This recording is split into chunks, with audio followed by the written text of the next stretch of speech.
Un tout petit peu.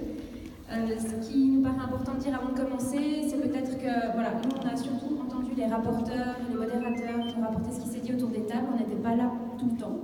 Donc si on dit une bêtise, c'est pas pour débattre 10 ans, c'est juste reclarifier, nous lever la main, juste ce que tu dis, c'est pas ça. Ça va? Je vais dire que oui. Donc je vais faire une synthèse générale de tout ce qui avait trait au thème 1, c'est-à-dire répondre aux questions comment revaloriser l'image de l'agriculteur ou de l'agricultrice, comment recréer du lien entre consommateurs, consommatrices et agriculteurs, agricultrices. Alors dans les convergences, on a relevé beaucoup de choses sur la sensibilisation. De toutes les tables sur cette thématique-là, la sensibilisation revenait tout le temps, sans arrêt. D'une part parce que ça permet une meilleure compréhension des réalités des producteurs, donc notamment tout ce qui est difficultés financières, difficultés à accéder aux subsides, difficultés dans les actions politiques, ce genre de choses, difficultés dans l'accès à la terre, et difficultés de comprendre aussi qu'il faut respecter le rythme naturel dans la production et donc qu'on n'arrive pas à fournir des fraises au mois de décembre. Voilà. Et donc cette meilleure compréhension des réalités des producteurs et des productrices, ça doit permettre d'instaurer un dialogue et donc de générer de la confiance. Et la confiance est génératrice aussi de quelque chose de positif après dans le lien entre consommateurs et producteurs.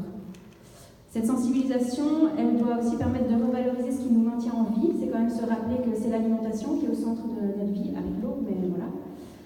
Par le biais de la sensibilisation, et ça doit permettre de revaloriser à leur tour ceux qui nous maintiennent en vie, ceux et celles qui nous maintiennent en vie, c'est-à-dire les producteurs et les productrices. Et donc ça passe aussi par une image qui doit être positive et innovante au niveau de l'agriculteur et de l'agricultrice. Qu'est-ce qu'ils font qui réussit pas, qu'est-ce qu'ils mettent en avant pour faire avancer le projet de transition, de changer, d'oser le changement. La sensibilisation, elle doit aussi se faire à plusieurs échelles, c'est ressorti, à la fois auprès des pouvoirs communaux, notamment dans tout ce qui concerne ce qu'ils peuvent faire pour faciliter l'accès à la terre, dans les écoles, auprès du grand public, et donc par grand public on entend essentiellement les consommateurs et les consommatrices, mais c'est aussi de la sensibilisation entre les producteurs et les productrices eux-mêmes pour générer une forme de solidarité et que chacun puisse prendre conscience que chacun est empêtré dans différentes difficultés, dans différents freins, et donc c'est mettre ça en avant pour la sensibilisation. Et le deuxième axe au niveau des convergences qu'on a identifié, c'est la force du collectif, et ça aussi c'est revenu dans toutes les tables. Parce que oser changer, oser faire différemment, ça veut dire désapprendre et réapprendre différemment derrière. Et ça, c'est plus facile quand on est entouré, quand on est intégré dans un réseau.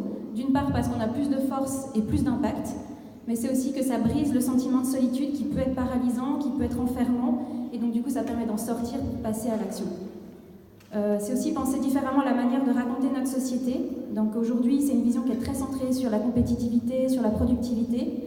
Et donc ça, c'est par nécessité, mais c'est aussi parce que le système global nous pousse à penser comme ça. Et ça déforce la solidarité dont on a besoin entre les producteurs eux-mêmes, entre les consommateurs eux-mêmes, parce qu'il y a aussi une solidarité à inventer entre les consommateurs, entre les producteurs et les consommateurs, et aussi dans un niveau plus géographique, entre les espaces ruraux et les espaces urbains, et entre le niveau local, régional et le niveau national, voire européen. Et donc l'enjeu, c'est évidemment de recréer de la solidarité et de la confiance. Et la force du collectif, c'est aussi de pouvoir s'appuyer sur ce qui existe déjà, parce qu'il ne faut pas perdre de l'énergie à réinventer la roue, il faut pouvoir l'améliorer, la roue. Et donc c'est recréer du lien autour des fermes pour permettre des rencontres et des échanges, par exemple. Et ce n'est pas forcément à l'agriculteur ou à l'agricultrice de le faire, il y a des collectifs autour qui peuvent le faire. C'est aussi mettre des collectifs au service de la sensibilisation et donc de la création de liens, on en revient au point 1. C'est recréer du lien entre les citoyens et les associations, parce qu'on parle de la force du collectif, et donc c'est remobiliser des bénévoles, des militants avec les associations, et c'est recréer du lien entre les différents milieux, décloisonner un maximum, donc entre producteurs, entre consommateurs, avec les scientifiques. C'est vraiment réfléchir de manière transversale pour pouvoir permettre une vision plus complexe des choses. Et le collectif, ça n'est pas que de la solidarité, c'est aussi nécessaire pour redéfinir collectivement la qualité. Qu'est-ce qu'on mange, qu'est-ce qu'on veut manger et pourquoi. C'est se rendre compte aussi qu'on a tous un pouvoir d'action, ne serait-ce que parce qu'on est tous consommateurs et consommatrices. Et donc on a aussi relevé des complémentarités, et donc là il y en a plusieurs. Est revenue souvent la question de la communication et de la mise en réseau, savoir quels acteurs et quelles forces sont en présence. Ça doit permettre de centraliser les informations pour passer à l'action. Et c'est aussi pouvoir s'inspirer de ce qui se fait ailleurs. On a parlé de la Hongrie, on a parlé de la France, il y a plein de choses qui sont essaimées partout et c'est l'occasion d'aller voir. C'est la question de la mémoire et des récits des expériences positives et négatives. parce que c'est important de savoir qui a fait quoi et comment, pour pouvoir partager et échanger ces informations. Et c'est avoir des traces des pratiques, c'est-à-dire voilà, quelles difficultés on a rencontrées, comment est-ce qu'on les a dépassées. Est-ce que c'était des difficultés techniques ou des difficultés plus de l'ordre psychologique, c'est-à-dire j'ai eu du mal à passer au changement, mais j'ai fait ça, j'ai fait ça, j'ai fait ça, et ça a marché, ça un peu moins. Et c'est pour pouvoir partager tout ça et enrichir ces pratiques. Ça permet de faire face à la peur du changement. Et ça permet aussi de revaloriser les producteurs et les productrices autrement que par le prix, puisqu'on valorise aussi leur savoir. Parce que l'agriculture conventionnelle a fait perdre les savoirs. On ne cherche plus à comprendre, on fait, alors qu'il est nécessaire de comprendre pour faire. Et donc c'est remettre au centre les savoirs paysans.